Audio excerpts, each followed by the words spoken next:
for how you show up in your heart. And, I don't know if I really realized why I was requesting that song, but the moment you started singing it, my heart just opened wide and the tears started to come down. Tears of joy and love and a remembrance, Faith, of a concert that I attended of yours at Heart Space Teachings many moons ago, at least 10 years ago. And this was before my ministerial education. I wasn't sure I was going to become a minister. I was a practitioner. And I just remembered being in the joy of that event and thinking, maybe, maybe someday I'll be on the other side of that rainbow and I'll be speaking, and joy will be, and faith will be singing. And here we are today. Girl, So, it was always you, right? They say you always had those magic slippers, so thank you for letting me be part of the magic. Yeah, you are. absolutely. Thank you. Mm. Okay, so I'm going to transition to Mrs. Toad's Wild Ride. As Reverend Joan told all of you, we've been talking about soaring to new heights for 2021. And this month, we've been focused on emote, invite, and extend. And the title that came forth for me was Mrs. Toad's Wild Ride. Yes, I took creative license and I changed it from Mr. to Mrs. All right. So now I know I might be dating myself here because this ride no longer exists at Disneyland. But there used to be a ride called Mr. Toad's Wild Ride. First of all, when I was a little kid and we were going to Disneyland, I couldn't sleep. I was so excited that I was going to be in this magical place. And one of my favorite rides was Mr. Toad's Wild Ride. Now, when you're really little, you can't go on all the big rides, right? But Fantasyland was filled with these amazing rides, Dumbo and all these other things that I just loved. It was just such a joyful place for me and my family to spend time. Well, I did a little research to find out where did Mr. Toad's Wild Ride come from? And it actually came from a book called Wind and the Willows, a children's novel. And let me tell you a little bit about Mr. Toad or Mrs. Toad in this talk. There was all these different characters, and Mrs. Toad was a very wealthy, eccentric, and kind of crazy individual that wasn't very focused. Would get into new things and then decide, nope, that's not for her. Until she bumped into motor cars. And she jumped on this motor car and would drive these cars and get into accidents. She was so reckless and crazy because she just loved riding in these cars. So as I was looking into, this story, the neat thing about how they created the ride based on the book was Mrs. Toad had a tendency to make lots of turns and twists. And they were constant and they were crazy and they just happened.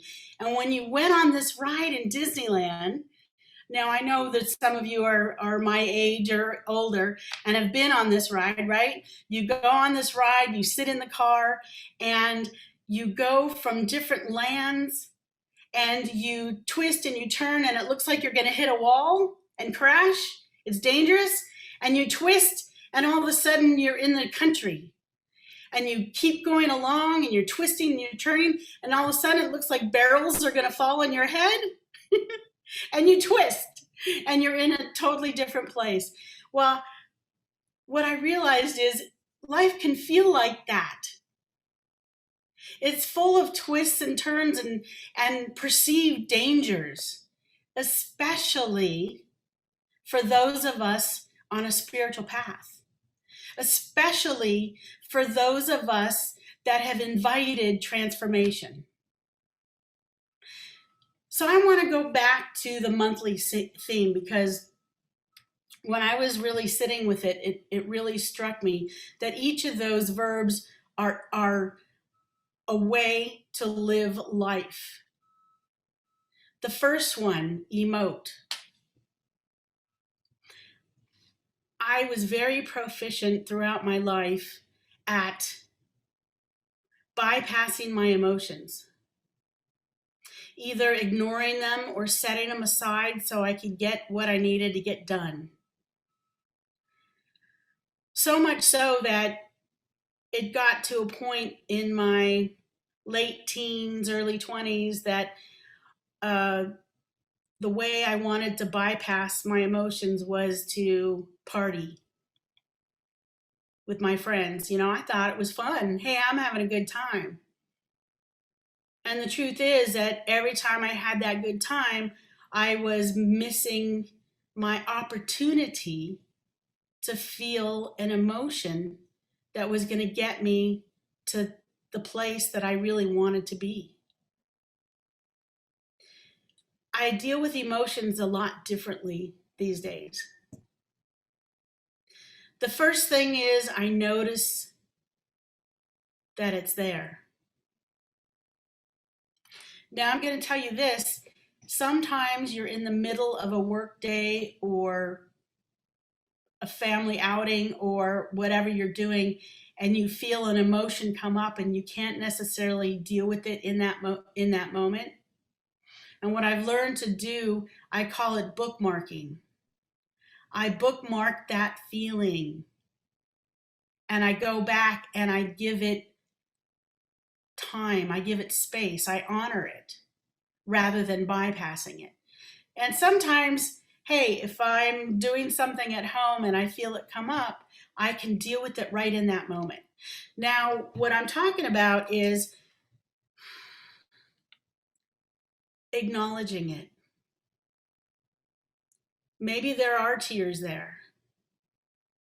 And I'm not just talking about sadness or anger, it's also joy. Like the tears that came down when Faith started singing. You know, I honor those tears. I welcome those tears. I welcome every emotion because to me, um, it's that essence of life that I get to feel. It makes me feel alive. And those years that I was partying and I thought I was having such a good time, I wasn't really living. You know, I was just doing what I could do to get through to the next day. So I encourage everybody to emote however it looks for you. And I've also said this before, but if I know there's something there, there's a sadness there, and it just feels like I can't quite grasp it, I'll sit down and put on Terms of Endearment or some movie that I know gets me every time so that I can open the floodgates and let it out. So I believe that it's the brave and courageous that allow yourselves to cry. It's not the brave and courageous that find a way not to feel. So, emote is that first word. The next word is an invite.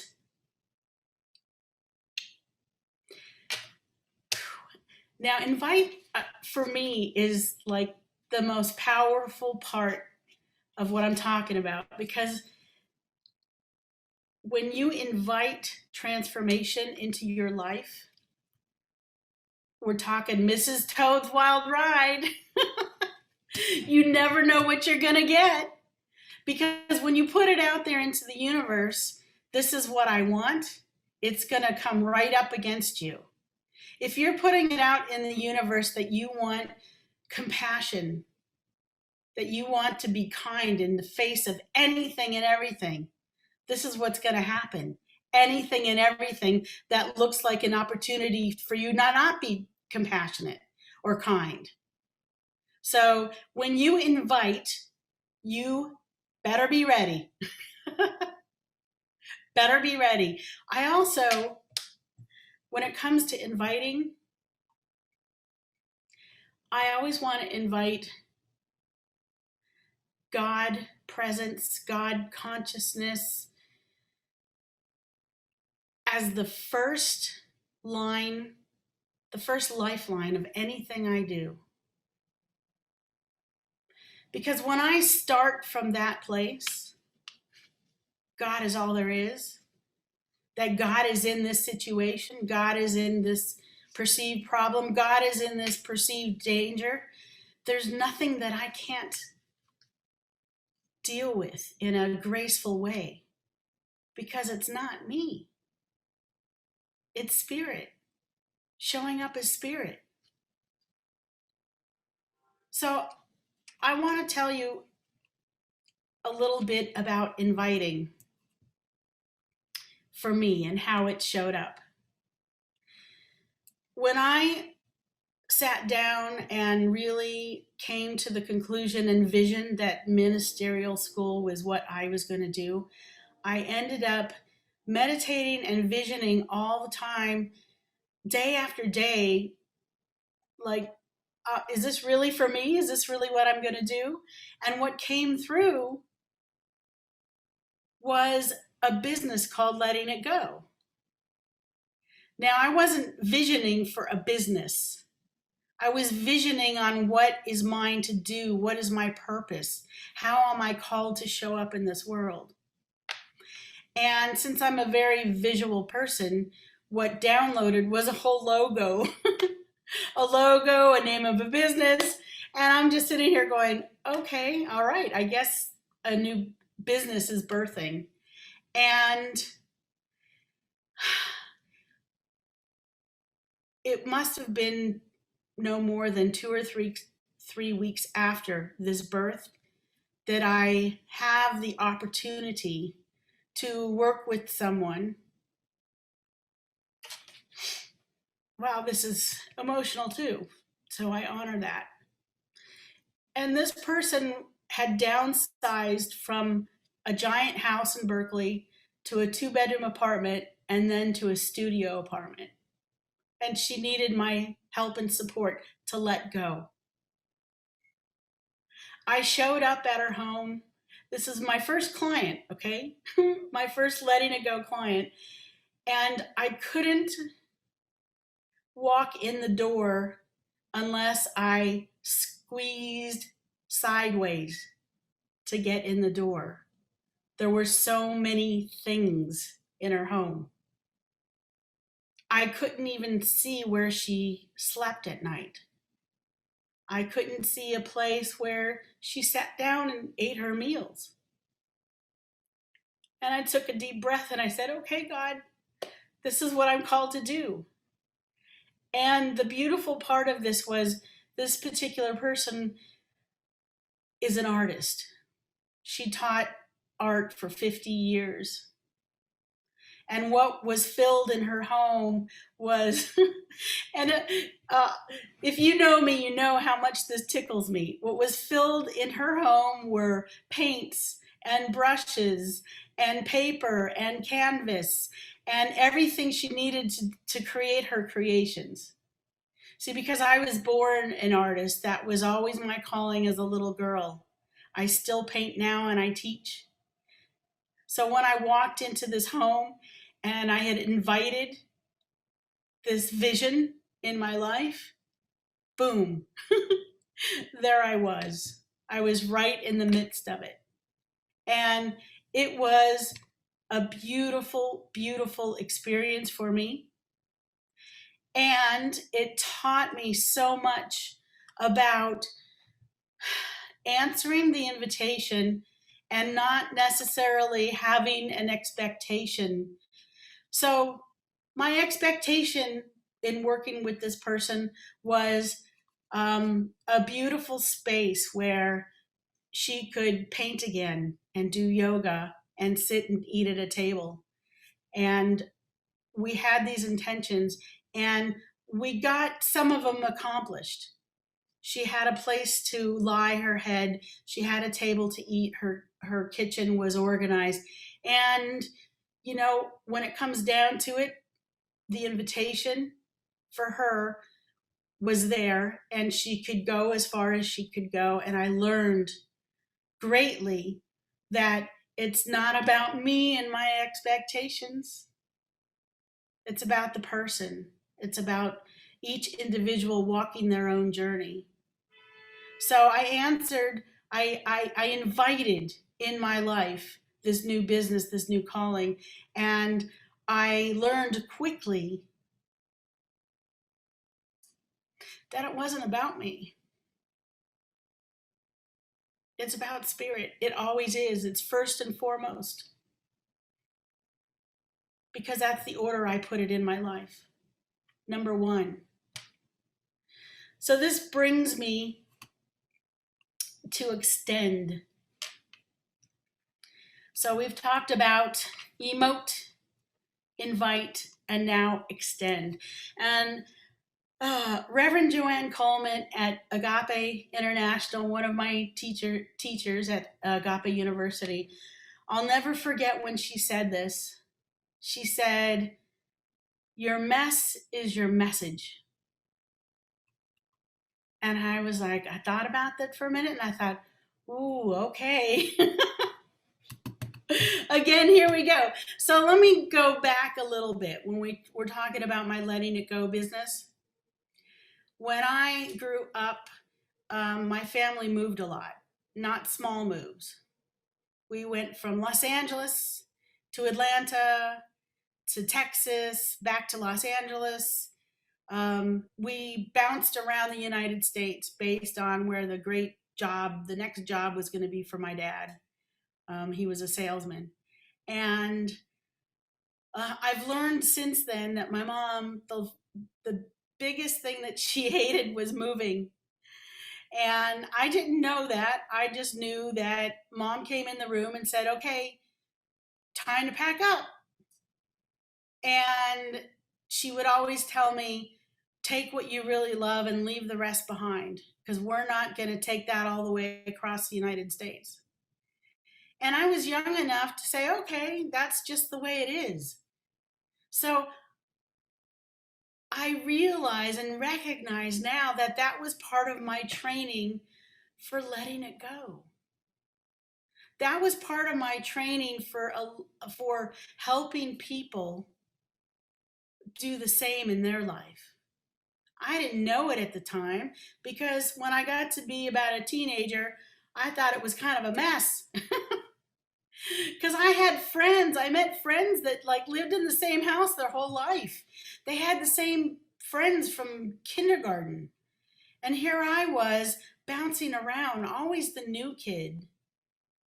It it created and stirred in me from being a very vivacious and outspoken toddler to being a very quiet and introverted young person because I didn't have the tools and I didn't have the know how to be the new kid. So I just kind of went inside. But again, that's my message. That's my message. I had this experience of being who I was and then having something happen in my life that pushed me inside, kind of underground. And then I got to come out again. So I recognize it sometimes when I meet new people. I know there's a lot of introverted people. I know there's people that just love their own space. I married one and I love her. And she is, um, so outgoing when it comes to one on one and with her close friends. And when there's a big group of people, not so much. And I honor that. But I know for me that my true nature, my true essence is to want to know all of you, to know about your life, to interact with you, to be social. That's really who I am. So I want to extend my wisdom and my learnings and my life to all of you. I want to extend the things that have happened, the bumps in the road, the twists and the turns that this frog went on. Mr. Toad, Mrs. Toad went on this wild ride. I want to extend all of those things from my life to all of you. So how do we do that? How do we emote, invite, extend? The first thing I'm going to say is we stop. Reverend Joan, like you said, mute. Maybe mute equals quiet. Mute equals stop. We stop. And you know what? Sometimes we don't have time to do the 20-minute stop. But I'm telling you, by taking a conscious, deep belly breath, it can change everything in an instant. And the kind of breath that I'm talking about is, so we don't want to do these short little breaths, those fight or flight breaths. We want to take a nice, deep breath. And the way I do that is I breathe in through my nose and I let my belly get nice and big. And I hold that breath in my belly. And when I expel the breath, I come back to center. And I've used this technique and this method and this tool in all kinds of situations. And it always works. So you want to stop in whatever way. And if taking a breath doesn't necessarily ring true for you, you'll find your way. You'll find your way. So the other way is by meditating if you have a longer period of stopping. And I want to say that yes, meditation can be sitting in lotus in perfectly quiet stillness, but there's so many different ways to meditate. Go out and hug a tree like Amy does.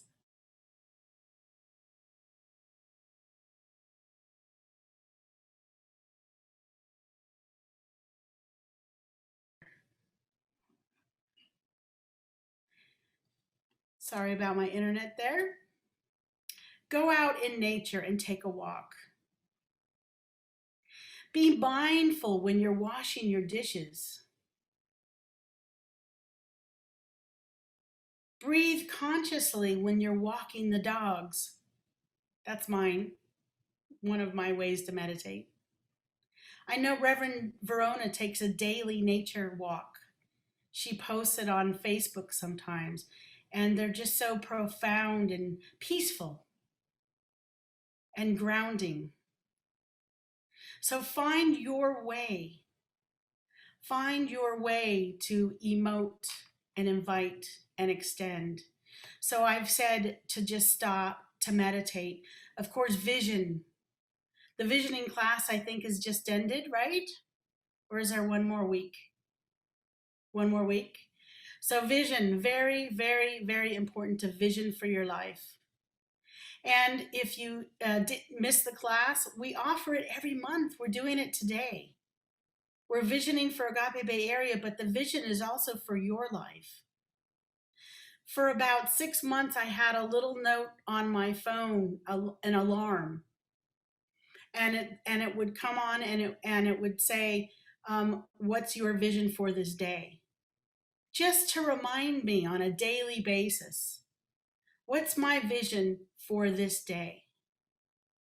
So these are just some of the ways that we can do this. Also, when it comes to emote, like I said, honor whatever comes. It reminds me of a story. I'm not sure where I heard it, but there was a family on an airplane, and the airplane, it was very, very turbulent. And all the adults on the plane were like white knuckling it. They were screaming. They were going crazy. They were crying, they were in fear. And then there was this family that had these two little kids, and the little kids, every time it would hit a bump of turbulence, they'd put their hands in the air and go, wee! What about taking life like that? Like you're on Mrs. Toad's Wild Ride and it looks like you're going to hit the wall, and it's like, wee! So when we have invited transformation and these things come up, that gets to be our we moment.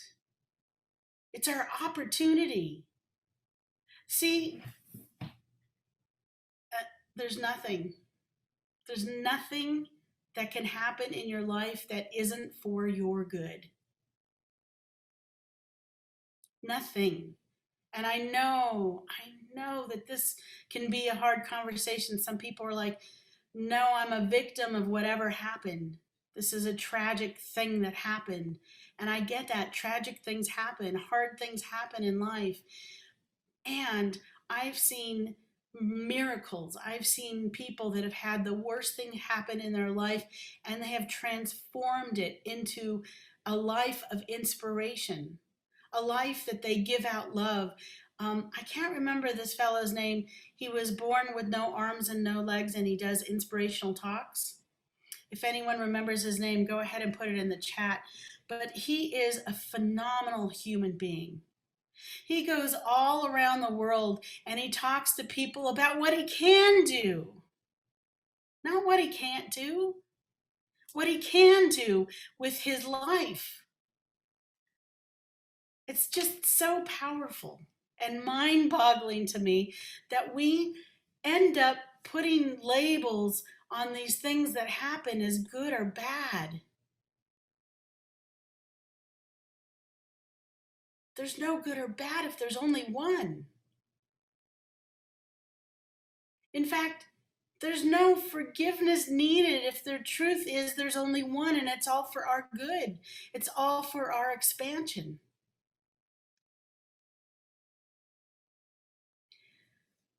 The last thing I want to say of how we get to use these tools of invite, emote, and extend is that the world needs you. The world needs me. If we keep it to ourselves, if Faith kept her beautiful talent and voice to ourselves, we wouldn't be here today having this wonderful conversation, because she broke my heart wide open. If Reverend Joan didn't answer her call of being a minister way back when and then saying yes to being a senior minister for Agape Bay Area, we wouldn't be here. If Michael Allen didn't answer his call to be a practitioner and the bright light and amazing consciousness that he is, we wouldn't be here in this moment. So that's the last thing I want to say. Don't hold on to your talents and gifts. Share. Share in the way that you can. One last little thing. If you are still in the midst of healing, give it a little time. So if you have a particular challenge that you feel like you've overcome, but you're not quite there yet, just give it a little space. Give it a little time. You'll know when it's time. You'll know when you feel like you can speak about it and from an inspired place rather than a place that still hurts.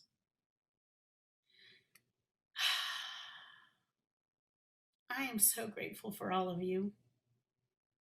I love all of you. These faces on my screen that I know and love. And Jen, I see you. I'm so happy to see you. Thank all of you for being here.